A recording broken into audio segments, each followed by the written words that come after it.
Buenas tardes, hermanos. Otra vez estamos aquí para poder seguir aprendiendo más sobre el propósito de Dios para el hombre, para los varones. Y entonces esa es la razón por la que hoy nos hemos reunido.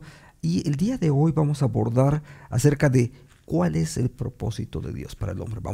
Hemos ido poco a poco descubriendo acerca de cuál es el propósito, de qué manera Dios nos ha diseñado. Hemos considerado ya 4 capítulos previos acerca de esto y veamos en este capítulo cuál es el plan que nuestro Dios tiene para nosotros. Te invito a que oremos primero.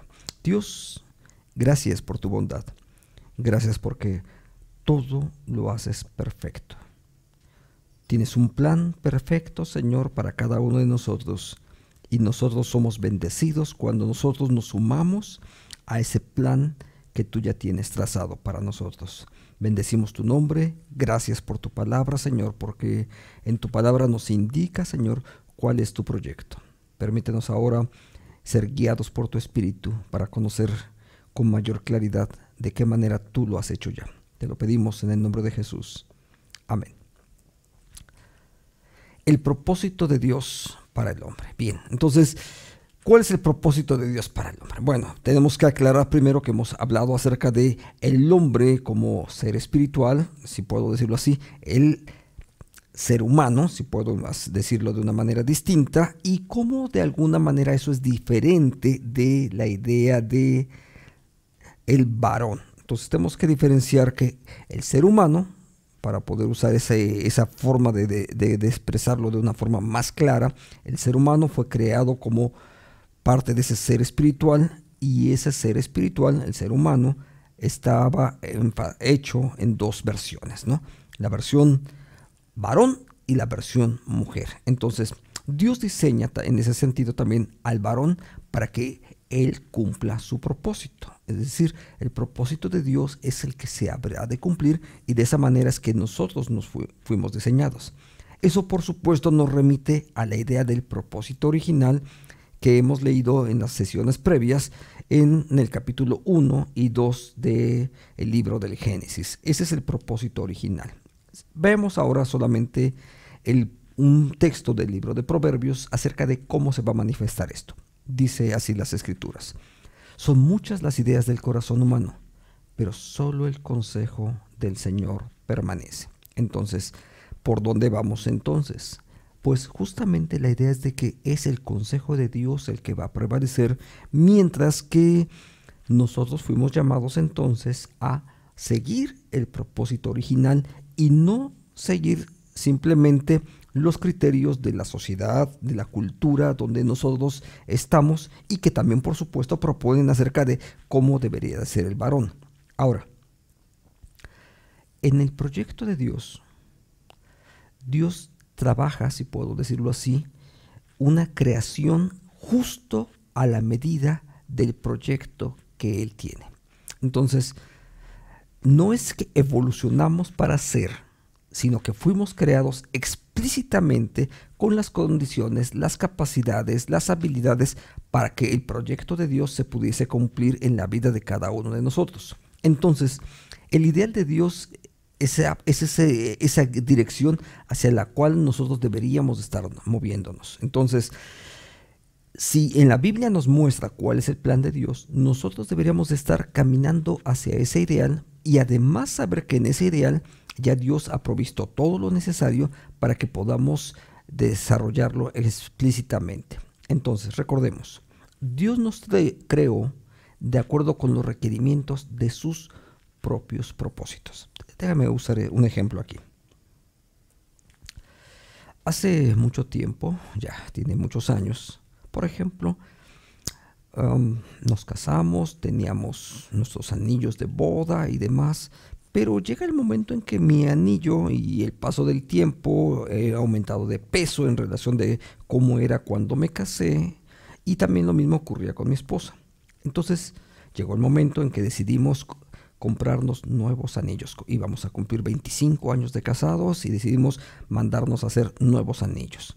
Entonces fui a una joyería, se tomaron las medidas exactas para los anillos que necesitábamos, y fueron creados los anillos exprofeso para eso. Decidimos mandar a hacer anillos explícitamente para eso y no comprarlos simplemente, sino que fueron hechos justamente a la medida.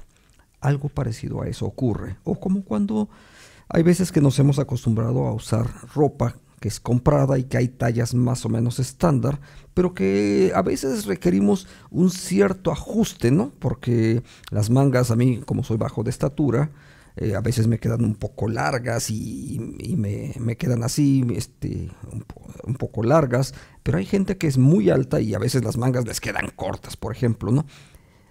Es totalmente diferente, por ejemplo, cuando vas con un sastre y fabrica un traje hecho a tu medida.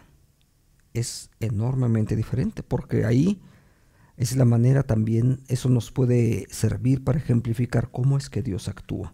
Dios nos creó de acuerdo a esos propósitos, justamente para que nosotros pudiésemos desempeñarlo. Y eso es algo que Dios sigue haciendo en la vida de cada una de las personas, en cada uno de los creyentes. En la vida de cada ser humano, todos fuimos hechos para eso. Ahora, recordemos algunos elementos del cómo es que fuimos hechos. Primero, para ejercer dominio. Y ese dominio, recordemos que el ser humano, el ser espiritual, fue creado en dos formas físicas, varón y mujer. Y el propósito del ser humano es compartido en ese sentido. El ser humano es compartido por el varón y la mujer. O sea, los dos fueron diseñados para ejercer dominio sobre la naturaleza. Esa es la forma en cómo fuimos creados, eso dice el libro del Génesis. También cada uno de ellos fueron creados, el varón con ciertas características y las mujeres con otras características. Cada uno de ellos fue creado para que pudiésemos cumplir con el propósito por el cual Dios lo hizo. Entonces, el propósito es el que va a determinar la naturaleza por la cual y las formas y las características de todo aquello que usamos. Déjame ponerlo en otros términos ahora. Cuando muy joven trabajaba en el área de diseño de herramientas. Esa fue lo primero que yo estudié. Entonces, en esa área de diseño, pues teníamos que saber exactamente para qué se iba a usar un determinado producto. En este caso, por ejemplo, en el área donde yo me desempeñaba tenía que ver con aceros. ¿Puedo usar cualquier acero para cualquier herramienta? No. Hay aceros que resisten las temperaturas. Hay otros aceros que no las van a resistir. Hay aceros que pueden ser moldeables y otros que no puedes ni siquiera hacerles una mella porque incluso son tan duros que se pueden quebrar, curiosamente. Entonces, el propósito por el cual va a usarse ese acero va a determinar también las cualidades de cuánto cobalto, no solamente el acero, sino cuánto cobalto, cuánto molibdeno, cuánto carbón habría de tener la composición exacta de ese acero. Entonces, cada uno de ellos tiene un propósito y entonces la composición es específica. Cuando Dios nos creó, el propósito de Dios va a determinar si eres varón o si eres mujer. Y en ese sentido, Dios nos crea específicamente para que podamos cumplir con ese propósito y Dios nos diseñó como varones. Ahora, veamos algunos elementos del propósito del varón. El caso de las mujeres, nuestras hermanas lo estudiarán aparte, hay otros materiales justamente para ello. Veamos 3 propósitos acerca de el ser varón. Número 1, prioridad. Eso se refiere al orden que guarda el varón en la creación y eso significa ¿y qué significa eso con relación al motivo de su propia existencia? Vamos a ir ahorita abundar un poquito más acerca de esto. Número 2, la oposición. Y esto se refiere al medio ambiente, al lugar que el hombre tiene para llevar a cabo sus propósitos. Y número 3, la asignación o las funciones se refieren a las funciones o las tareas que le fueron asignadas por Dios al ser humano, al varón. ¿Sí? Entonces, los propósitos tienen que ver con esas 3 cosas. Veamos ahora sí, una a una. La prioridad. ¿Cuál es la prioridad? Bueno, Dios crea primero al varón. Sí, primero fue creado el varón. Primero fue creado Adán, tomado de la tierra. Y después, Génesis 2, Dios toma al varón, ¿sí? Y de ahí saca o crea a la mujer, ¿sí? Ese es lo que dice el relato justamente del Génesis. Entonces, capítulo 1 del Génesis tenemos el relato de cómo fue creado el ser humano. El relato de Génesis 2 nos plantea ahora la idea de cómo es el varón, los propósitos que Dios tiene para él, y cómo es la mujer y los propósitos que Dios tiene para ella. Y claro, la Biblia continúa, no toda la Biblia es el libro del Génesis. El hombre fue diseñado por Dios para ser el fundamento de la familia humana. Esa es la razón por la cual Dios lo hizo, para que él fuese el fundamento de la familia humana. Ojo, yo sé que en muchas ocasiones y de carácter social se habla acerca de la familia como el cimiento de la sociedad o el fundamento de la sociedad, pero en el texto bíblico no es la familia, sino es el varón el que fue diseñado por Dios para ser el fundamento de la familia. Y ahora vamos a ver un poco del por qué ocurre eso. La mujer fue diseñada, por eso insisto en este texto de Génesis 2, la mujer fue diseñada para descansar y tener al hombre como su apoyo. Sí, justamente así como lo estás leyendo. Pero es que el texto dice, todavía no llegó hasta allá, pero vamos a verlo poco a poco. La mujer fue diseñada para que tuviese al hombre como su apoyo. ¿Por qué? Porque procede de él. ¿Sí? Bien, ahora, esta prioridad también significa que Dios no inició la familia con la familia, sino que inicia con el hombre, con el varón. Dios inicia justamente con el varón.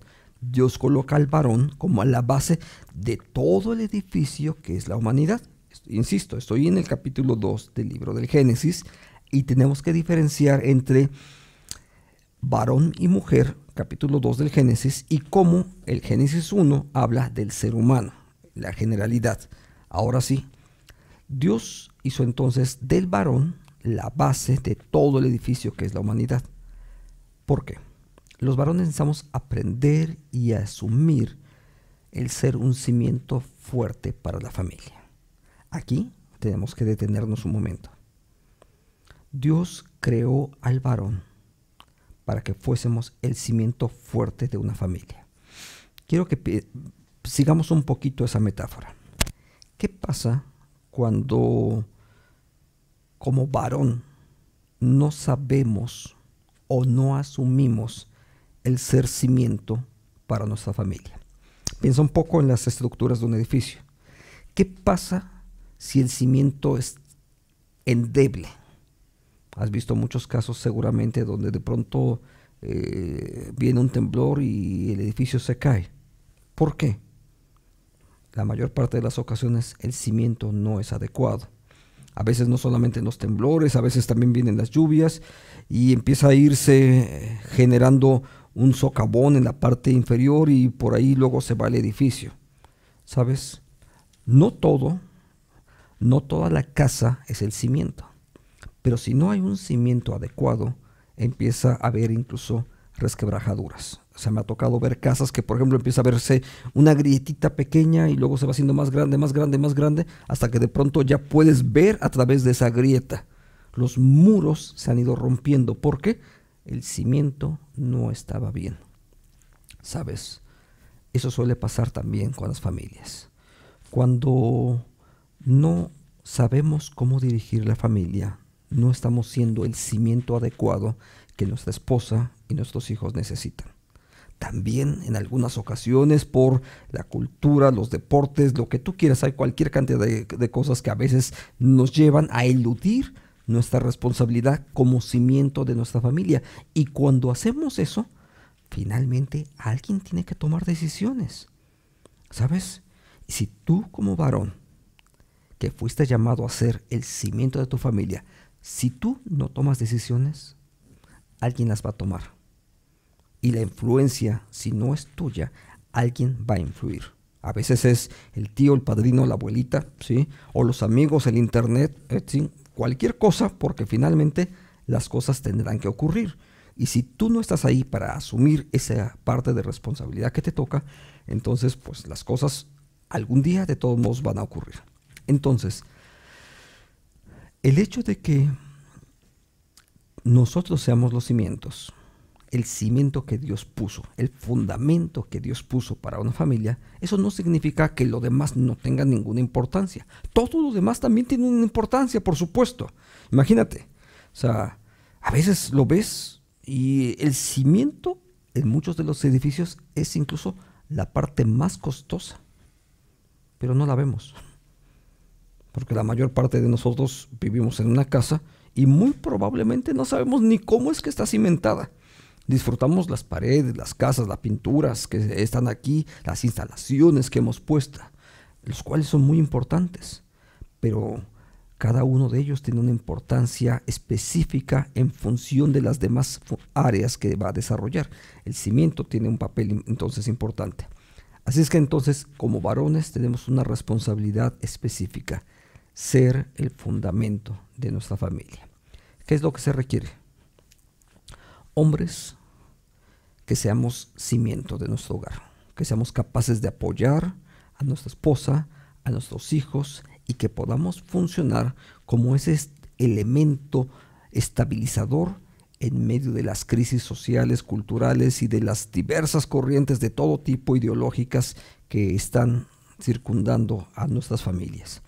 Dios nos puso justamente ahí para que seamos cimiento en nuestros hogares. Vamos al número 2. La posición que tenemos dentro de esa relación. El primero en ser colocado para el propósito de Dios fue el varón, ¿sí? Entonces, él fue el primero en tener una relación con Dios, en experimentar la creación de Dios y en recibir las instrucciones de Dios. Bueno, dices, bueno, sí, ya lo sabía. Claro, es que la Biblia dice eso. ¿A quién le dio instrucciones Dios acerca de los árboles del huerto? Pues a Adán. ¿Y quién tenía que ponerle nombres a los animales que estaban ahí? Adán. Bueno, eso dice la Biblia. Entonces, su fin principal del varón es estar en comunión con Dios. ¿Por qué? Porque esa es la razón. Es más, Génesis capítulo 3, cuando finalmente ha ocurrido el pecado, ¿a quién llega Dios a preguntar? ¿Va y le dice a la serpiente? No, ¿verdad? ¿A quién se lo dice? Al único varón que estaba ahí. Porque parte del propósito por el cual él había sido puesto ahí es para que él pudiera experimentar comunión con Dios de una forma constante, siendo influenciado por la presencia de Dios, entonces actuar de acuerdo con su voluntad. Entonces, estar en la presencia de Dios nos lleva también a andar en el Espíritu. Entonces, hay una posición que tenemos que adoptar, sí, pero también tenemos que reconocer que esa posición implica precisamente andar en el Espíritu. Fuimos creados a su imagen, y fuimos creados a su imagen por algo, para poder manifestar la imagen de Dios en este mundo. ¿Y por dónde empezamos? Pues justamente en los distintos círculos de relación en los cuales nosotros nos desenvolvemos todos los días. El más cercano, mi círculo más cercano de relación es mi esposa y mis hijos. Y después podré ser influencia y manifestar la imagen de Dios en este mundo a mis vecinos, a mis amigos, a mis compañeros de trabajo, etc. Pero primero empiezo por ahí, por mi familia. En esa familia fui puesto para poder entonces manifestar la imagen de Dios en este mundo. Ahora, la familia tiene un papel importantísimo como parte de todo nuestro entrenamiento. La familia es el escenario donde nosotros somos entrenados acerca de la espiritualidad, de la mayordomía, del servicio. Por eso es que la Biblia, cuando habla incluso acerca de los liderazgos de la iglesia, dice que sepa gobernar bien su casa. Porque si no sabe gobernar bien su casa, ¿cómo va a gobernar la iglesia? ¿Sabes? Hay una lógica, por supuesto, de eso. La familia es el escenario donde aprendemos a orar, donde enseñamos también a orar. La familia es donde aprendemos a ser fieles al Señor o irrespetuosos al Señor. Y ahí es donde los hijos también aprenden. Entonces, ¿somos puestos como fundamentos? Sí, pero también somos puestos ahí para fomentar la espiritualidad y la mayordomía. ¿Pero cómo la voy a lograr? Pues justamente cuando yo empiezo a estar en comunión con Dios y puedo entonces influenciar a partir de ello a los que están a mi alrededor. Número 3. Dios nos asignó tareas o misión, si puedo decirlo así. Y las funciones van a determinar el propósito, justamente. Ahora, voy. Primero, ¿qué es lo que pasa con el ser humano? Con el varón en particular. Es él el que recibe la revelación de Dios. Eso está en el libro del Génesis. ¿A quién le habló Dios? A Adán. Él recibe la revelación de Dios y la recibe para poder liderar. Él recibe la instrucción, el consejo de Dios para liderar a su familia en ese propósito. Él era responsable justamente de lo que habría de pasar con Eva. ¿Por qué? O sea, realmente el que falló ahí es Adán. Tenemos que verlo justamente en esos términos. Entonces, Dios te puso en una familia para que tú recibas su palabra. Por eso es que Dios nos asignó esa posición donde guardamos comunión con Él, recibimos su revelación, recibimos su consejo para poder liderar a la familia que Dios nos ha dado para que cumpla el propósito suyo. Entonces, a partir de ello, nosotros vamos a liderar a la familia para el cumplimiento de ese propósito suyo. Y vamos ahora sí, ya hacia la parte final. Dios nos ha dado a cada uno de los varones todo lo necesario para que podamos cumplir el proyecto suyo. Hay un texto de Efesios capítulo 1 que me gusta muchísimo. Dice, toda bendición espiritual. Dios ya nos ha dado todo lo necesario para que pudiésemos cumplir con todo. Pero ¿sabes por qué? Porque desde el principio Dios nos diseñó de tal forma que pudiésemos cumplir con el proyecto suyo. Déjame mencionar 4 áreas más. He mencionado ya brevemente algunas de ellas. Precisamente la idea de recibir la revelación de Dios y liderar, ¿sí? Ya vimos 2. Déjame agregar otras 4. El ser maestro, el ser el que cultiva, si puedo decirlo así, la relación, el que cría, es otra forma de decirlo, el que cría a hombres y mujeres, hijos e hijas nuestros, que los cría de acuerdo al propósito de Dios. Entonces, esa forma parte del proyecto que también Dios nos dio. También el papel de ser proveedores y de ser protectores. Entonces, estas 4 áreas, maestro, cultivador, proveedor y receptor de la revelación y guía de la familia, son las áreas de misión a las cuales Dios nos ha llamado a... Dios nos diseñó ya con las capacidades para poder hacerlo. Entonces, antes de que empieces a entrar en crisis de ¿y cómo le voy a hacer? Recuerda que Dios ya lo ha hecho eso. Y sin embargo, además, capítulo 2 nos dio a nuestra esposa para que ella nos ayude y nos fortalezca y sea la ayuda idónea para que podamos cumplir la misión que Dios nos dio. Ella hay un área que va a desarrollar, no es el papel, no es en este momento la historia de cuál es el papel y la comisión que Dios le ha dado a ella, no es el estudio, pero estamos viendo solamente lo del varón, pero Dios también te dio a una esposa para que podamos cumplir así con la misión de Dios. Entonces, Dios ha provisto todo, te diseñó con ese propósito. En las siguientes sesiones vamos a seguir aprendiendo acerca de cómo Dios lo hace, porque finalmente a través de las Escrituras, a través de esa comunión con Dios, nosotros vamos a aprender más acerca de cómo Dios lo hace para nosotros. Te invito a que oremos. Padre, gracias por tu bendición, gracias por el cuidado tuyo, y oramos, Señor, para que seas tú el que cumpla tu propósito en mí. Me diseñaste para eso, Señor, y me has dado dones, recursos, la presencia de tu Espíritu y tu palabra, Señor, para que lo podamos hacer. Gracias, Señor, porque tu diseño perfecto es para que cumpla también tus designios perfectos. Sé tú, Señor, el que lo haga en la vida de cada uno de los varones que estamos participando de este estudio. Te damos gracias, Padre, en el nombre de Jesús. Amén. Amén. Si Dios lo permite, la próxima semana vemos Dios contra la tiranía. Dios nos guiará para entonces. Señor te bendice. Gracias.